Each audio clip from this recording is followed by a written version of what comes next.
Alors, voici la vidéo bonus pour comprendre les notions de séropositivité et ce que c'est qu'un test sérologique.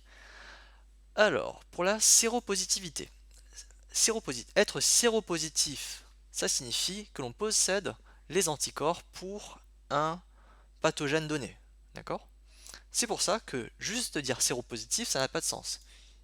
Vous n'avez pas forcément les anticorps pour tous les pathogènes du monde. C'est pour ça qu'il faudra toujours préciser qu'on est séropositif pour quelque chose, pour tel ou tel virus, pour telle ou telle bactérie. D'accord? Premier point. Donc, si on prend l'exemple d'une personne qui est séropositive pour le SARS-CoV-2, qui est le virus du Covid-19, cela signifie que cette personne possède dans son sérum des anticorps contre le SARS-CoV-2. D'accord? Une personne séropositive pour le SARS-CoV-2, c'est une personne qui a dans son sérum des anticorps contre le SARS-CoV-2. Être séropositif dans ce cas, qu'est-ce que ça signifie? Ça signifie, par extension, que vous avez été un jour infecté par le micro-organisme. Ça aura son importance pour comprendre ce que c'est qu'un test sérologique. Deuxième chose, comme on sait que les anticorps, ils persistent un certain moment, de manière générale en tout cas, on ne peut pas dire, si vous avez des anticorps dans votre sérum, que l'agent infectieux est toujours là ou pas. D'accord? Ça veut juste dire que vous avez un jour été en contact avec le micro-organisme pathogène. Par contre, on ne sait pas si vous avez encore en vous un agent infectieux. Voilà. Donc, une personne, cette fois-ci séronégative, pour un agent infectieux, signifie qu'elle ne possède pas d'anticorps contre cet agent infectieux et par extension qu'elle n'a jamais été en contact avec le microbe. Maintenant, les tests sérologiques.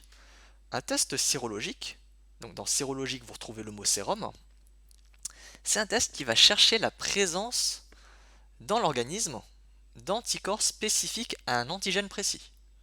Donc, dit autrement, on va chercher dans votre sérum si vous possédez des anticorps contre telle ou telle bactérie ou tel virus.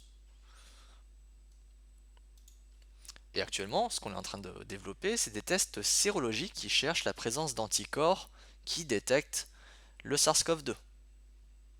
Et ce qui permettrait de savoir si une personne a déjà un jour été en contact avec ce virus. Mais, comme je l'ai dit précédemment, ça ne va pas pouvoir dire si vous avez encore en vous le virus.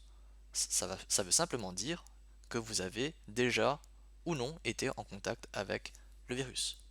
Ça se trouve, vous êtes guéri totalement et vous n'avez plus de virus en vous. Pour les intéressés, voici les grandes étapes sur lesquelles se basent ces tests. Et ces tests en fait se basent simplement sur ce qu'on a vu dans l'activité 4, c'est sur cette liaison qui existe entre anticorps et antigènes. Je vais très vite vous détailler les étapes en prenant l'exemple du virus Covid-19. Alors, vous avez quatre petites images avec des étapes de lavage intermédiaires. Ces étapes de lavage permettent d'enlever tout ce qui n'a pas été accroché soit au fond du puits, soit sur les anticorps ou les antigènes. D'accord? Donc voici, j'ai numéroté les différentes étapes ici de 1 à 7 et on va décrire ces différentes étapes de 1 à 7. Donc c'est ce que j'ai dit ici, chaque lavage sert à éliminer tout ce qui ne s'est pas accroché. Première étape, on a un puits en plastique dans lequel on a fixé les antigènes. Ici les antigènes du SARS-CoV-2. On lave et ce qui va rester c'est normalement l'antigène. Toutes les impuretés sont éliminées lors du lavage, mais les antigènes restent collés au fond du puits. Étape 3, on va ajouter le sérum d'une personne qu'on veut tester. D'accord? Elle peut posséder ou non les anticorps contre le SARS-CoV-2. Si la personne n'a pas été contaminée, normalement, elle n'a pas les anticorps qui peuvent se fixer sur l'antigène. Du coup, lors de l'étape 4 du lavage, ben, il ne devrait rien se fixer. Donc on devrait rester à cette étape-là. D'accord? Enfin, à cette image-là. Par contre, si la personne qu'on veut tester a été en contact avec le virus, ça signifie normalement, théoriquement, qu'elle a des anticorps dans son sérum contre ce virus. Et du coup, ces anticorps vont se fixer sur l'antigène qui est au fond du puits. Ici, on va choisir un exemple où c'est le cas, pour pouvoir expliquer la suite. Donc, on lave et on arrive à ça. Pour pouvoir visualiser à l'œil nu ce résultat, il y a une petite astuce qui consiste à ajouter un deuxième anticorps qui, lui, détecte les anticorps humains, vu qu'on veut tester des personnes humaines, les anticorps de personnes humaines. Et sur cet anticorps qui détecte les anticorps humains, on a fixé moléculairement une enzyme. Cette enzyme, elle a la particularité de transformer son substrat en un produit coloré. Donc on ajoute un substrat et l'enzyme, ce qu'elle va faire, c'est qu'elle va transformer ce substrat en un produit coloré. Donc on met le deuxième anticorps, on lave. Dans le cas où une personne est séronégative, qu'est-ce qui se passe théoriquement? Si la personne est séronégative, cet anticorps-là, primaire, il n'existe pas. Du coup, l'anticorps secondaire ne peut se fixer à rien du tout. Et lors du lavage, ben, il y a zéro anticorps. On va rajouter le substrat. Le substrat, vu qu'il n'y a pas d'enzyme, il ne sera jamais transformé en un produit coloré. Du coup, il n'y a pas de coloration.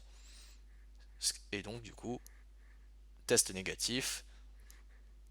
Il ne devrait pas y avoir de coloration si la personne est séronégative. Dans le cas où la personne est séropositive pour le SARS-CoV-2, on a normalement l'anticorps primaire qui s'est fixé sur les antigènes du SARS-CoV-2. Lorsqu'on ajoute l'anticorps secondaire, lui se fixe sur l'anticorps primaire. Suite au lavage, comme tout est accroché, tout ça reste.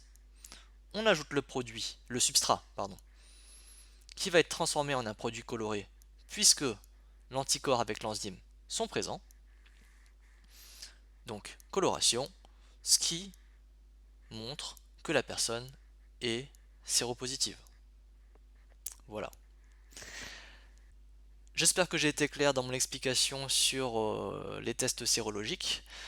C'était simplement une façon de vous montrer que ce qu'on voit en SVT a des applications dans la vie réelle.